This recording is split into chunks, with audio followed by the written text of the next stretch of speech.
Hello and a very warm welcome to Business Unknown, a brand new series that I'm hosting in partnership with BrightRock. I'm Dan Nicholl and I'm looking forward over the course of the next 8 weeks to chatting to 8 very different South African business leaders, people who come from different backgrounds, operate in different spaces, but are all linked by the fact that they've proved successful in often more than just one field and have a great deal of life experience, which we're hoping to tap into and share with all of you over the course of these 8 weeks in what are really difficult, challenging, strange, upsetting times in the world as a whole, but particularly here in South Africa. For many people in the business world, businesses are closing, jobs are under threat. We're not really sure what we're going to be able to do with our livelihoods, with the way we work, with the way we operate. And so while I'm not bringing in 8 people who are going to magically turn around your lives and ensure that your businesses are all listed on the London Stock Exchange by the time you finish listening to an interview or watching an interview or being part of this interaction, I do hope that we'll have some pointers, some perspectives, some lessons that you can draw from to offer a little comfort and perhaps make you feel that maybe things might just be all right somewhere on that very uncertain horizon that we'd like to think will be the world getting back to some sort of normal. And so I gave a great deal of thought as to who we could kick off with.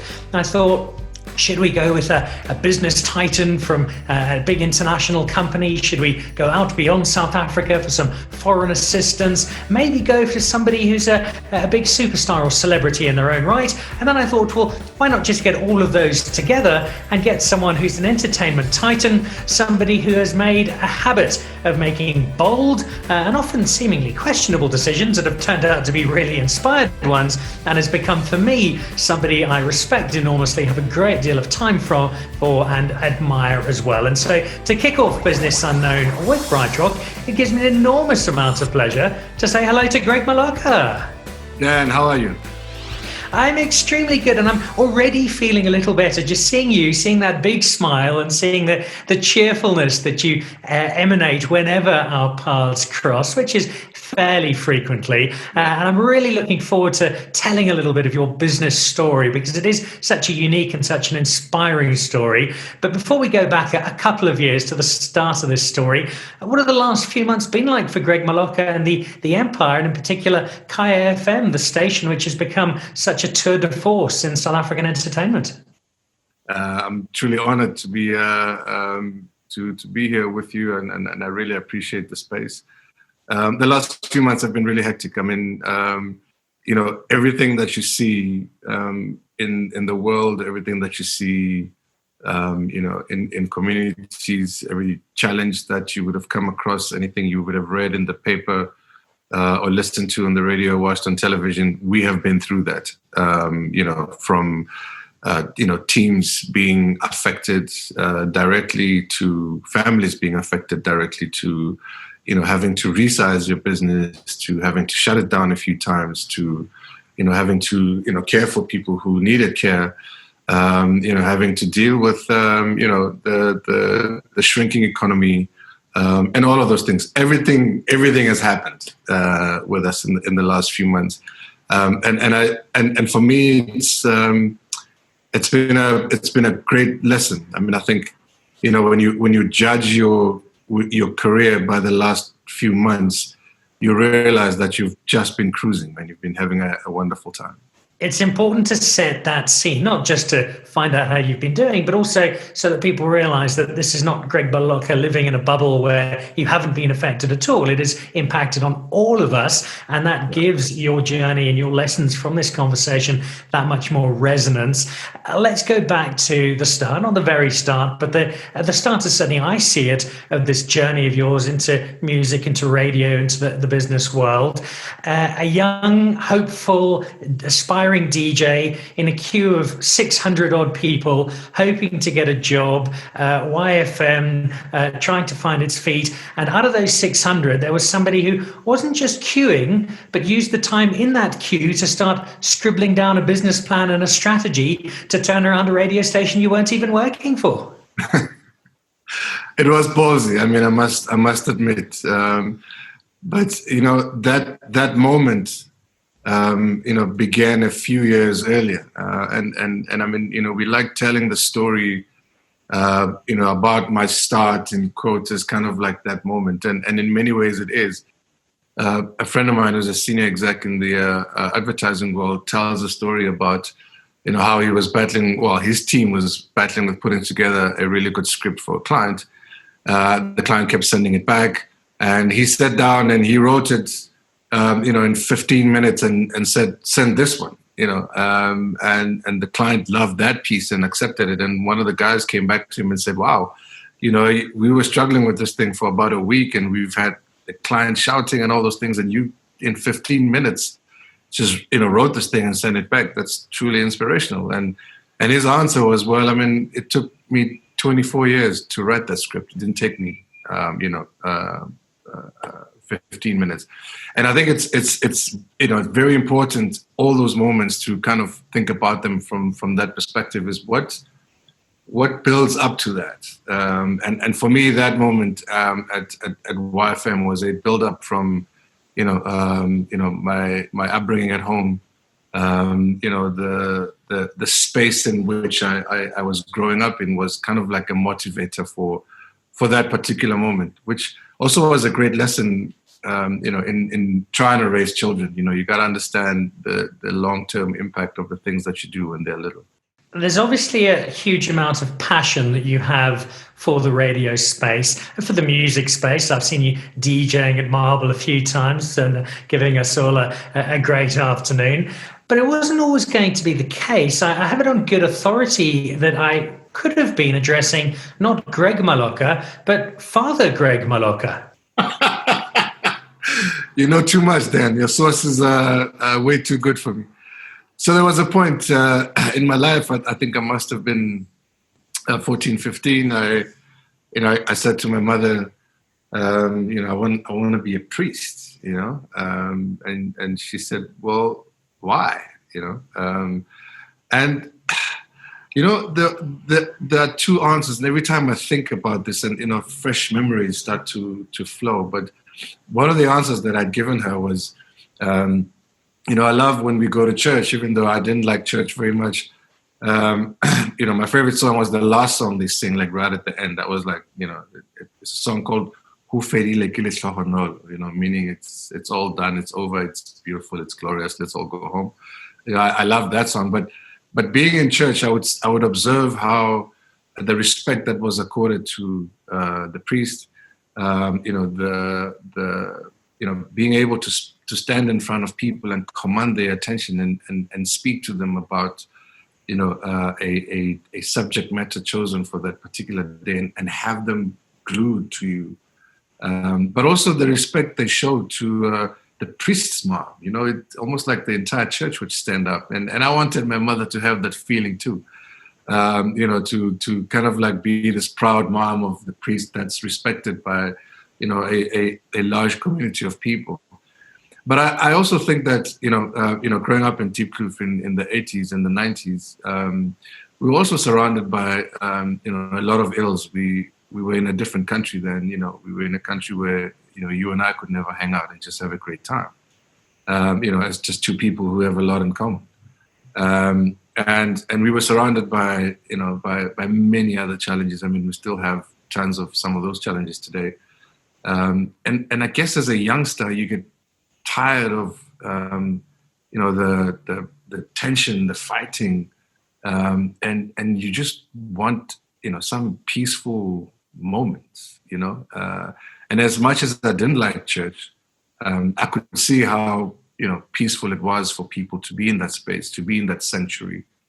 And I think a lot of it had to do with that. A lot of it had to do with kind of like seeking to find a place where people can just be, because straight out of that, Monday you go to school and bullets are flying, and almost every day you go to school you almost die. It was kind of like a way of growing up, which isn't a way of growing up. So yeah, there was a lot of things, but I did want to be a priest, to answer your question. And thank God for society I didn't. Well, you managed to become the high priest of South African radio, which is an alternative, and a space I've got no doubt your mum would be just as proud of you working your way into. She is. And you found your way into a radio space that I think encompassed a lot of the change that South Africa was going through. YFM spoke to a group of people that maybe didn't always have that kind of voice available for it. Talk to us about the creation of that YFM brand, your role in it, and not just the successes, which I think many of us have seen, but also the challenges in getting that right. Well, the challenge was, again, I think the reason those stations were set up is an important reason. First, that's what we have to interrogate first to kind of get an appreciation of how difficult this thing was. So we were in a South Africa at some point where all media was owned by the government, like everything else in the country, segregation was the order of the day. So you had what is African language service radio stations today, kind of created to service, the Black population of South Africa. And none of it was urban, none of it was forward-thinking, none of it was, catering for the different classes of people. All of it assumed that, Black people were the same thing. We all liked the same things. We all ate the same things. The only thing that's different is language. But, it assumed that. And it was also designed to, again, like everything else, whether it's access to jobs or access to anything else, designed to, create limitations for people. Because the best way to control any society, it's through what they see and what they hear. So we continuously saw images of ourselves in a particular way. We continuously heard certain things in a particular way. But there were loopholes, if I have to use that word. And one of the greatest benefits and loopholes, and people who, I guess, design an evil system never anticipate some of these things was, with the Bantu stance. You had Botswana, you had the Ciskei, Transkei, whatever. So each of those independent so-called states had radio stations. And in Botswana was Radio Bob, in fact, the Bob Broadcasting Corporation. And I know, Capital Radio, where my good friend and colleague, David came from, that was, kind of like broadcasting in the sort of in the Eastern Cape, but those signals would bleed into South Africa. We learned urban radio, and what urban Black radio should be, by listening to Radio Bob, at least in this area of Johannesburg.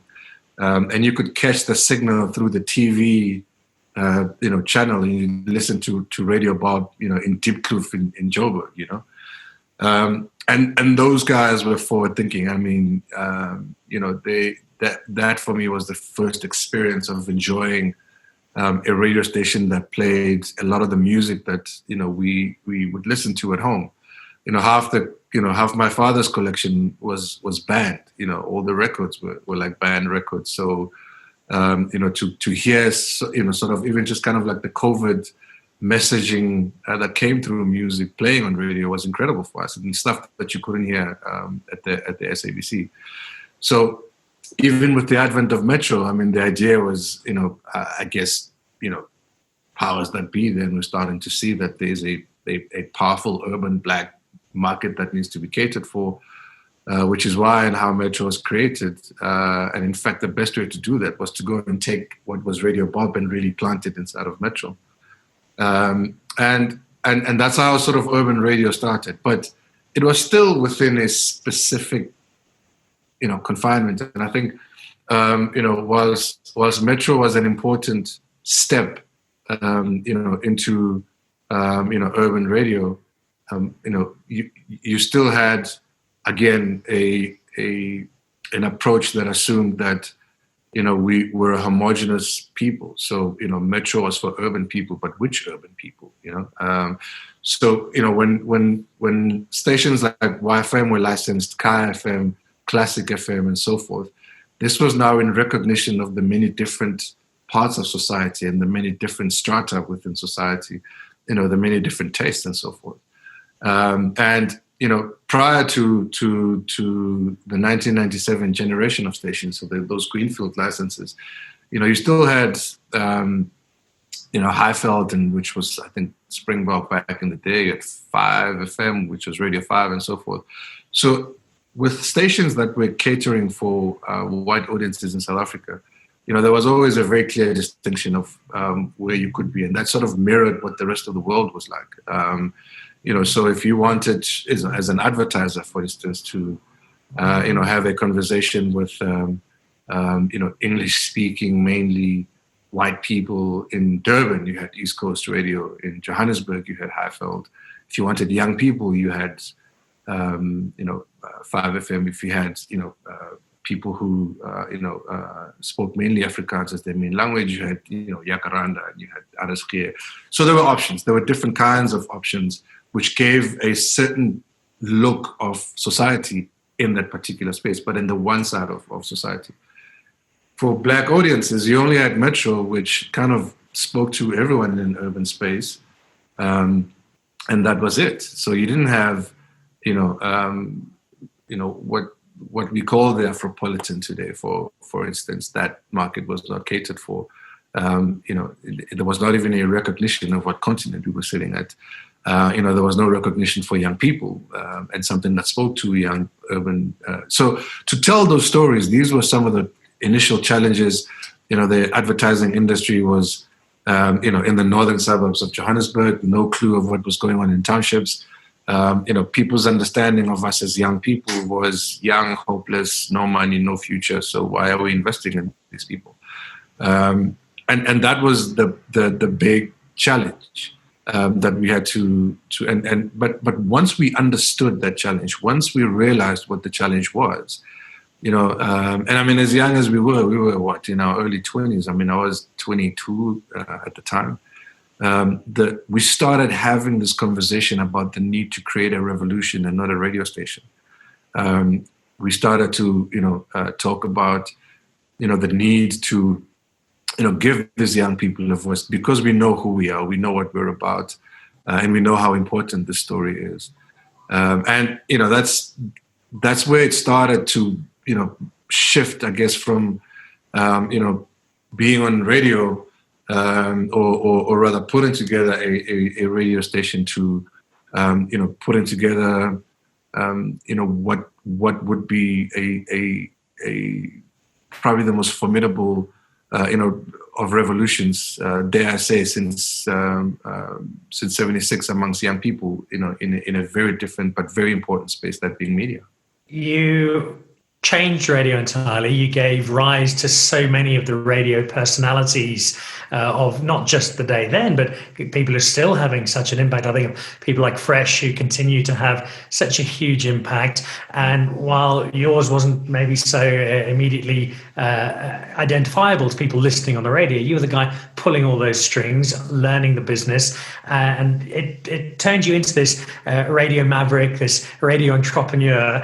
And if I fast forward you to the space where we find you now, at Kaya, go back to, I think it was one of your very early meetings with the team who'd headhunted you and brought you over to Kaya. And the story goes, I'm told, that you asked them what business you were all in, and they all said radio, thinking it was fairly obvious. And you said, well, yes, but not anymore. Yeah. I mean, so, having, moved from YFM, I had a 3-year stint with, I think, one of the coolest companies that I've ever worked with. I partnered in a business called Instant Grass, which is a trends and insights agency based in Cape Town, but, operating on the continent and some parts across the world. And moved, from Instant Grass to Kaya. But, people always remembered me from YFM. So it's almost like there was no 3 years in between. And, arriving at Kaya, there was all these perceptions around, what Kaya is. And, Kaya had, decorum and, these YFM crazies. This guy's just going to come and, mess up this lifestyle here. We are very calm adults here who, are not about these loud revolutions. And the funny thing was that when I asked that question, it was, you could see their faces. Well, oh, here we go. What is this about now? But I was wanting to introduce a thinking that says, we are not a radio station. We're a content business. We talk to people who are multifaceted in nature. Humans have different parts to them. They prefer different things. They like different things. Some like to read stuff. Some like to hear stuff. Some like to experience stuff in a particular way. So we have to be a brand that's able to have these conversations across all these platforms. And we had started that at YFM. We had a magazine. We were, working on a very strong website at the time. Digital was not what it is now, but that thinking was already there. But we just took it to another level at Kaya. We added travel. We added, in an online store. We added a jazzwery, sort of standalone jazz station, and really to scale. A platform that otherwise would have been restricted to FM, which would have been restricted to a kilometer radius of Gauteng. And what good is that when the whole world is out there? It's exemplified by some of the decisions that you've made that at first glance looked like acts of madness and yet have turned out to be inspired. I'll ask you to quickly touch on two of them. The first was taking your breakfast show, which to the eyes of most is speaking to a kind of middle-class black professionals of a reasonable age, and throwing in an elderly white man to helm your breakfast show. And then in a time when everybody is closing down print magazines, Greg Maloka decides to start one. Now, I know you well enough to know that these weren't just flippant decisions you'd made after a couple of nice glasses of wine and thought, let's just try this and see if it works. You'd given thought to them, and you've been proved right because David O'Sullivan, who I think is a radio genius, has had a massive impact on the station, and your magazine has also found a really, really strong following. To be fair, so the Afropolitan magazine was there when I joined Kaya. What we had to do was again look at how we converge all of these platforms into one conversation. Because it was all kind of in different places and different parts. So it was very important to kind of create some kind of symmetry. With David, there were a few drinks involved, I must admit, but it was to calm him down because we had this conversation, and I'd asked Neil, who was our head of content, to have a conversation with him. I said, "Listen, white man to white man, go have a chat to that guy, okay? Because if I go, he's not going to believe me." And he came back. Neil came back and said, "Well, he actually doesn't believe you." I said, "Okay, set up the meeting. And let's hang out." And we went to our favorite place across the road. We went to Marble. And David said to me, "Listen, I know about Kaya. I know about the things that you guys are doing there. I'm a white middle-aged guy. Your audience will not accept me." And I said to him, "But how do you know this? And who said that we wouldn't? I mean, we're having a drink right now. What's wrong with this conversation? And similarly to this moment, I mean, you and I, Dan, are having conversations, just like we had 50 million other conversations, where we cross paths. Why is this not a conversation that we can take onto the radio? The challenge in South Africa, we still have a big race challenge, and that's true.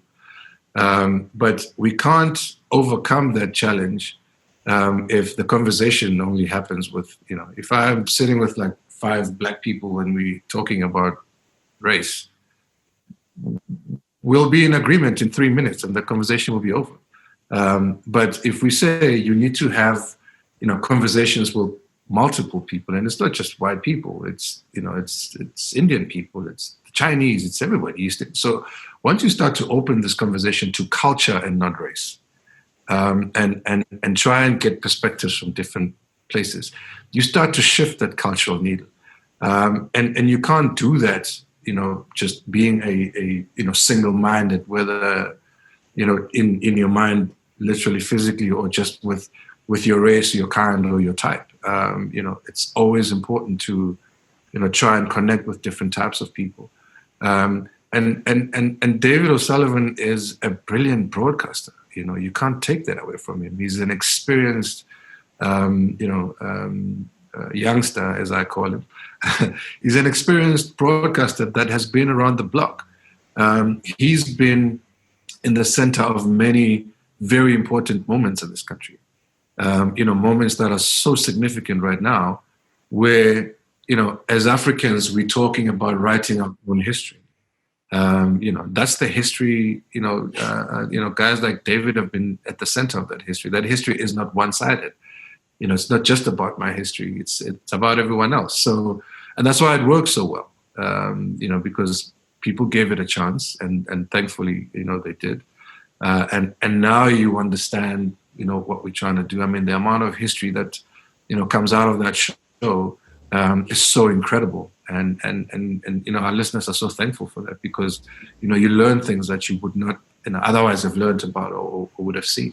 Greg, there are a number of things I love about this David O'Sullivan story, but probably what I like most about it is the fact that it speaks to the diversity of an audience, that it reflects almost the homogenous nature of South Africans that you referred to earlier, in that if I listen on a Monday or a Tuesday, Wednesday, Thursday, I listen to David O'Sullivan, I then flick on your breakfast show on a Friday morning, and it's almost not possible to think of a more different presenter than Skumba to be stepping into the David O'Sullivan-sized shoes on a Friday, and yet your audience is quite happily taking both of those. And in a country that is historically so divided, this to me says that South Africans accept more and enjoy more and agree with far more than we often give ourselves credit for. No, absolutely. And I mean, the important thing there, Dan, is also that, these are two different approaches, that are talking to the same person. Skumba has created a totally different morning show, for that particular space, because it's the weekend, because we want you to let your hair down, but also have a different view to the same serious issues that David would have been and the team would have been dealing with. And I mean, with Jason and Tabiso now, the scope is broader. There's far more different points of view. Even ones that we didn't have with just David there before. And you add this Kumba dynamic, you just start to see the multifacetedness of society. But also just how dynamic we are as Afropolitans, as people living on this continent, and it's a diversity that we need to celebrate. We talk a lot about diversity, but we never find ways of celebrating those levels of diversity. I mean, in one of the crazy sort of Strat meetings, there was an idea that both David and Skumba still, I think, don't like me very much, for not pursuing. They don't like me very much for it. But there was a conversation we had once where we said, well, what would happen if the both of them actually did the show, the whole week, and just like create chaos? And David chased me. He was like, you know what, Greg, I really want to work with Skumba. I think it would be a wonderful thing.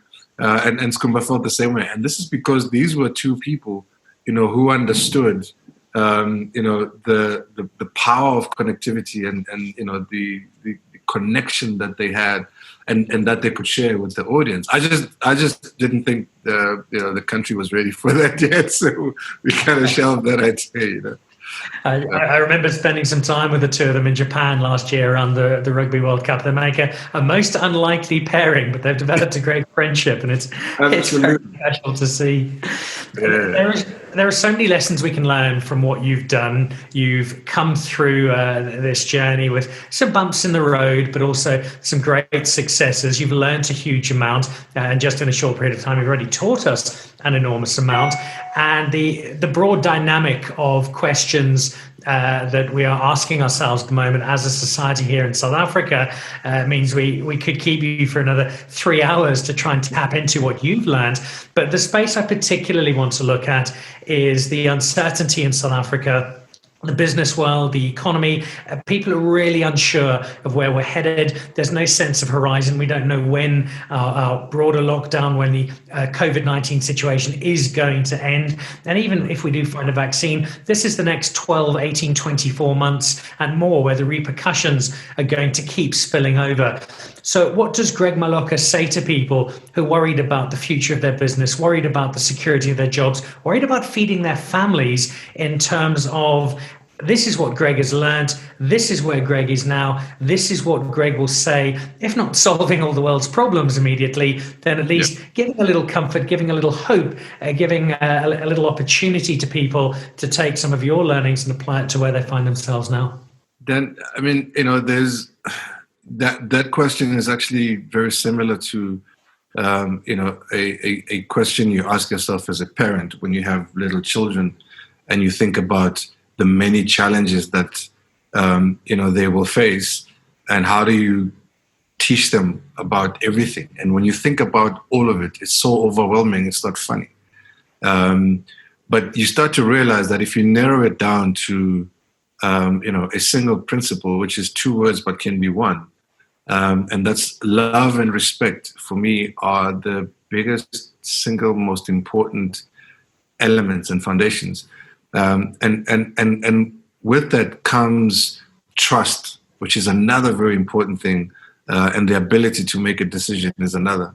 So when you kind of look at the South African society and you say to yourself, our challenges are so multi-layered, it's not funny, and all we hear is just the noise, right, around those particular challenges, and 10 different solutions to the many challenges that we face. But where do we start with, creating a country that respects one another? So let's just start from that basis, right? And where does that flow? So it means that as a business owner, as an example, I have respect for people who are my customers. And if I have respect for those people, if I have respect for that society, if I am fully involved in that society and in developing that society, it starts to shift this thing to a particular space.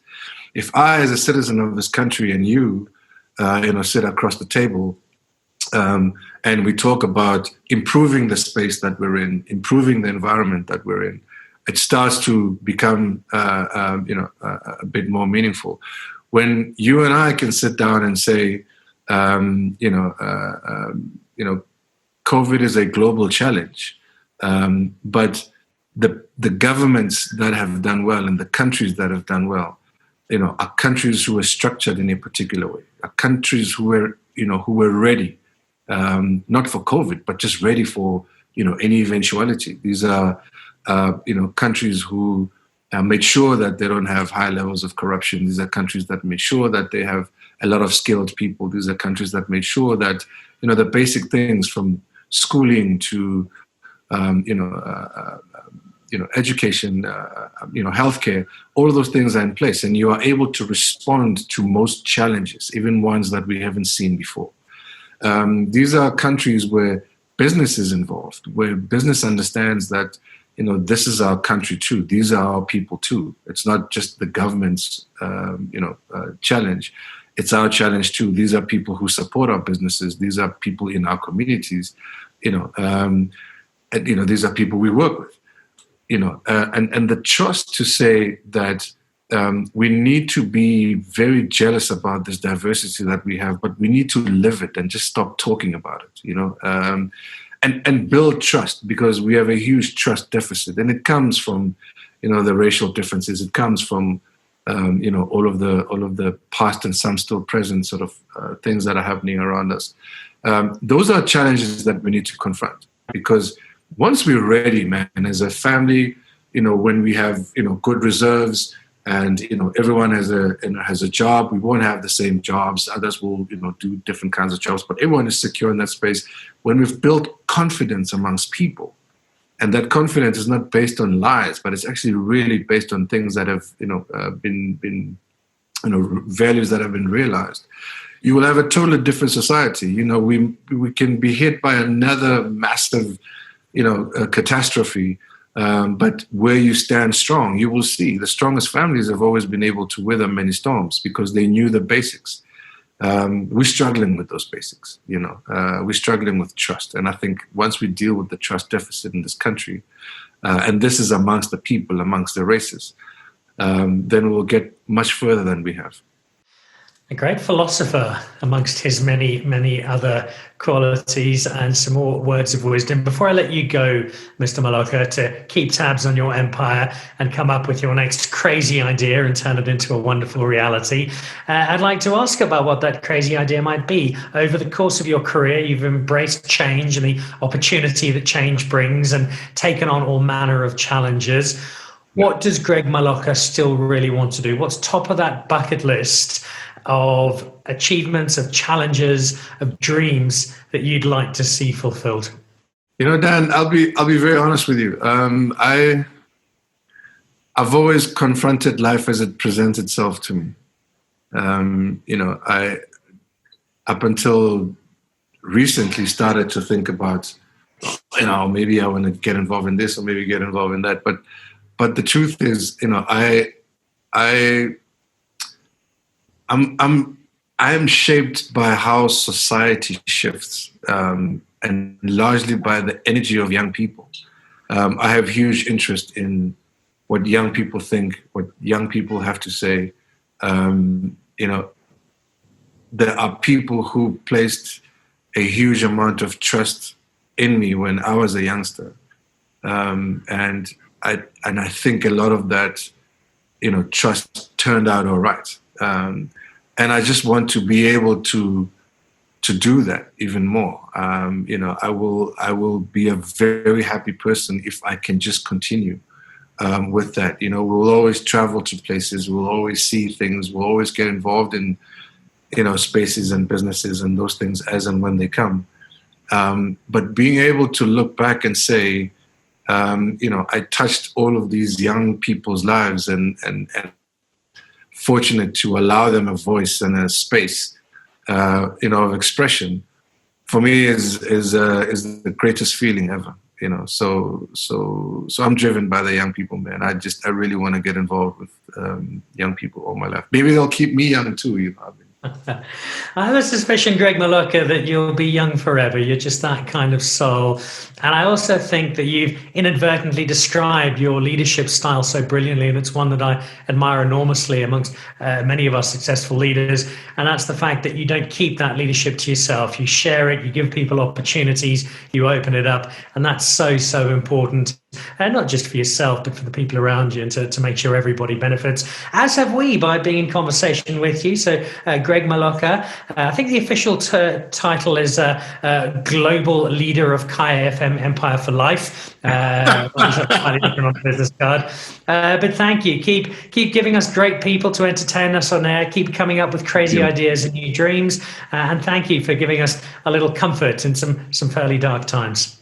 Thank you, Dan. I really appreciate our conversations, man, all the time. I appreciate you, and thank you for having me. So there we go. Kicking off Business Unknown with BrightRock. There's a touch of maverick, but there's also some business genius and some very proven leadership, from the 14-year-old who wanted to be a priest to the 22-year-old who queued in a line of 600 to try and get a radio job, to the man who now oversees the Kaya FM station and its assorted adventures and continues on a daily basis to give us such inspiration, some wonderful lessons at a time when we need them most. I'm Dan Nicholl. This has been the very first episode of Business Unknown with BrightRock. Back again next week as another of our South African business leaders shines a little light on some tough times. Goodbye.